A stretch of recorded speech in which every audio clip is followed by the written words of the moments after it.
Hello, everybody, and welcome back to ZakIsCinema. Yes, welcome, welcome back. And yes, I'm wearing the same outfit from my other Final Destination video, but that's okay because ZakIsCinema is just for all those people out there that when you go to the movies, maybe you're very, very strategic about it, and you look on your Fandango app and plan out when you're gonna see the movie depending on how many people are in the theater, and choose your seat depending on where other people are sitting, and then maybe leading up to the movie you try to get your seat last minute just so you make sure that nobody is sitting around you, and then you keep checking it leading up to the movie, seeing if someone bought a seat next to you. If they did, are you gonna have to switch seats, and where are you gonna switch? You gotta look, you gotta plan it out. It's almost like you're war planning every time you go to the movies, just to make sure that no one else is really sitting around you, because we love isolation here at ZakIsCinema. So if you can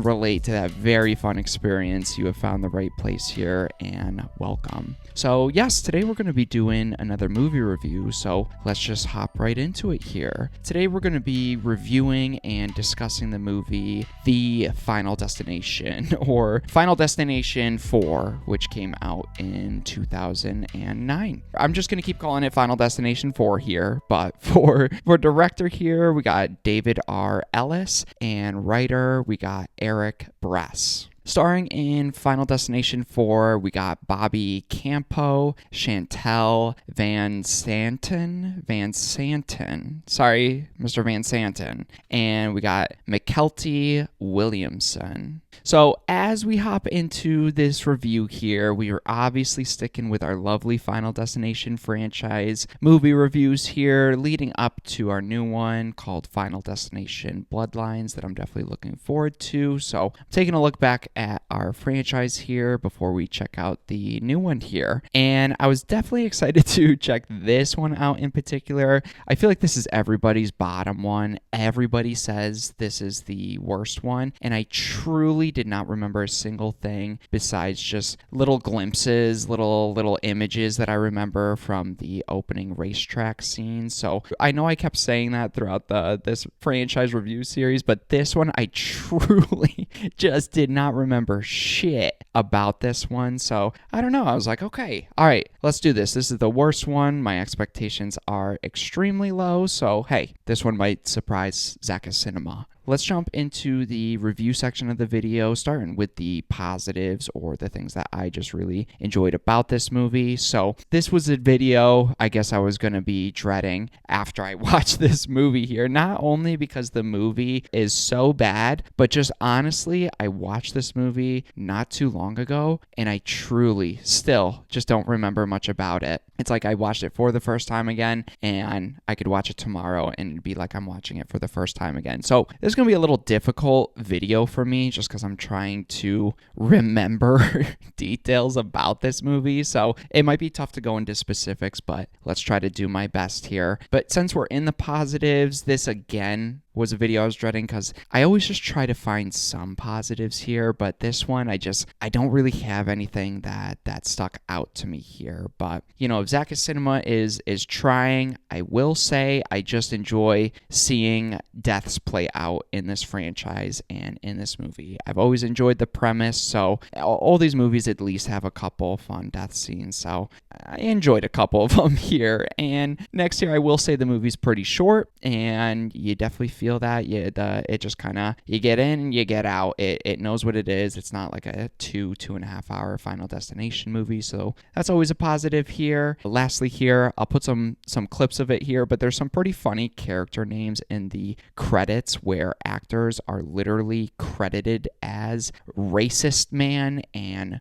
Racist Man's Wife, I believe it is. So it's kind of funny seeing that, but it's also just extremely lazy, and that's what this movie is. But I thought that was pretty funny. For positives, that's what ZakIsCinema came up with. So let's transition here to the negatives, or the things that I just didn't really like all too much about this movie. Is first, by this fourth one, it really hits hard that all these movies really are just the same. Characters have their experience with death in the beginning, then realize it was a premonition, do a bunch of Googling, find out about Flight 180 and the log truck scene, and try to escape death and then try to convince people along the way that this is what is occurring. All these movies have a formula to it, but maybe try to add a little detail to make it different, but this one follows it to a T, doesn't introduce too much differently, and you could just really feel that in this fourth one. Like, the formula is just starting to not work all too well by this fourth installment. Next here, I think the opening is funny, but in such a bad and stupid way. It's so poorly acted, and the CGI and green screen is so fucking bad that it takes really any real enjoyment and intensity out of the scene, because I think the racetrack premise is a cool idea, and especially early race car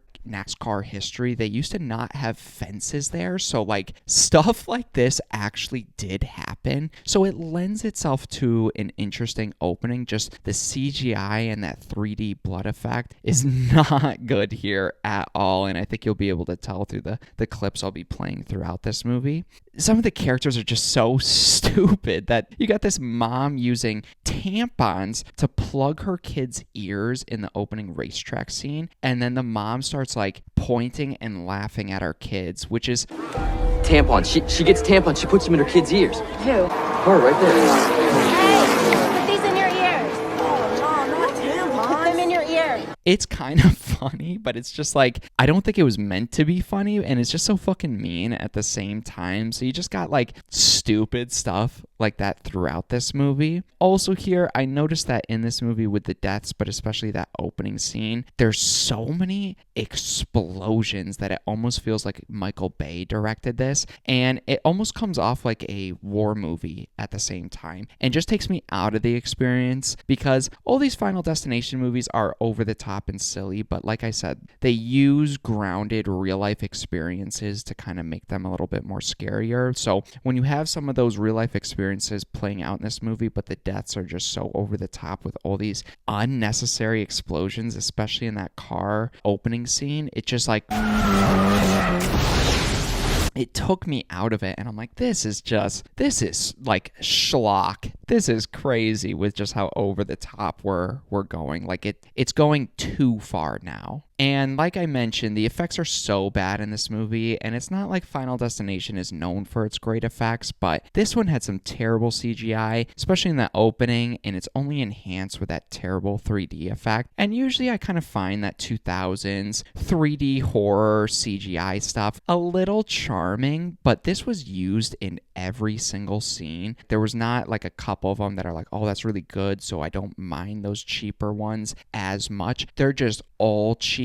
None of it looks good and none of it looks real, so it just takes any like fun you could have with the carnage in this movie. It takes it away, because it's just so cheap looking all throughout. And like we've kind of touched on throughout all these video series, is I usually like the deaths in these movies because they're freak accidents that technically could happen, but in this fourth one, the death scenes, just with the terrible effects, don't have the same impact. These death scenes don't really have any real build up, and they don't feel as like real. They almost just feel like stupid characters getting themselves into stupid situations, and then death's there to just like be like, okay, I could finish them off, no problem. Like you have the scene with the girl in the car wash with her car there, where she easily could have just stuck her head out of the sunroof and honestly just escaped that. Something like that really just like wouldn't happen. Like this, there's no tension here. The character's just stupid, not trying to escape here through the sunroof, and the guy getting suctioned to the bottom of the pool. Yes, I've heard that like a kid a while ago like actually did get suctioned to the bottom of a pool and drown, but like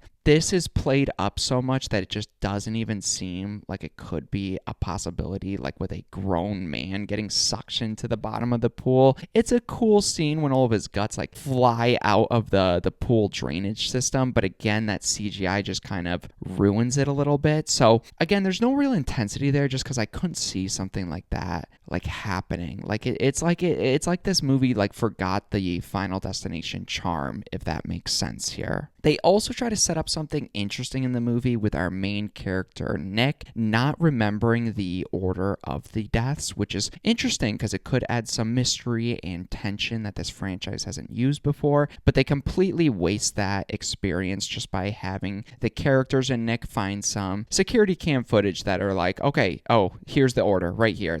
There, we got our order. And I'm like, oh, then why'd you even have the character forget the order? Like, it's like, okay, like why? Why do that then? And also, this movie feels like it wraps up and then goes on an additional like 20 minutes because they forgot that someone was next in Death's time loop thing and didn't die yet, and it just comes out of nowhere. Again, a short movie, so it doesn't drag. Just it feels like it kind of reaches a conclusion, but then keeps going just because the characters just like forgot someone was next. So again, similar to the characters forgetting the order of the death scenes, I'm like, well, then why even do that? If you're not even gonna explore that, like that could have been maybe cool. Like they really thought it was over, but then death comes for someone and it unlocks like, oh shit, like there's this whole other group of characters we forgot here. So I don't know, they just don't really do anything with that. Nick here at the end also gets a random premonition and gets another chance to save his girlfriend, even though that's the only time it ever happens in this movie. And again, it's just it's just a writing convenience, a plot convenience here. And then lastly, the ending never tries to do something different and just wraps up in the same way with our characters thinking, yes, we escape death here, and then it comes for them, but we don't even get to see that cool carnage at all. As soon as this truck, I think it is, going through this coffee shop window, it goes right to the credits, so we don't even get to see that play out here. So again, like it sticks to that formula to a T and does it so much worse that it's hard to get through, and I'm struggling to even like remember details of this fourth Final Destination movie here. So overall here, I think that we can all agree here that this is easily the worst in the franchise and honestly makes the other movies look like Oscar-winning films. It's a release to theaters Final Destination movie with cable TV level of effects, acting, and cinematography. It's a Final Destination movie that truly feels like a fan film, and one that is so difficult to talk about because I truly just don't remember specific details in this movie here. So for my rating for this movie is I have it as I will never look to own this movie, rent this movie, stream this movie, and it's a movie that I will never watch again and just pretend it's not part of the franchise, which I guess I could have thrown that in the positives, that this is easily one you could just delete and your franchise stays the same. It's honestly better if we delete it here. So you guys have my thoughts here on the Final Destination, which is not the final one. So Final Destination 4, let me know down below, what do you guys think of Final Destination 4? Maybe you like this more than me. Maybe you have a hot take on this one for our franchise. But let me know down below what you guys think of the franchise, what you guys think of Final Destination 4. Again, are you looking forward to Final Destination Bloodlines coming out pretty soon here? You guys have my thoughts here. Thank you again so much. I appreciate anybody watching my videos and clicking on another ZakIsCinema movie review here. So thanks again, and yeah, look forward to more ZakIsCinema coming very soon.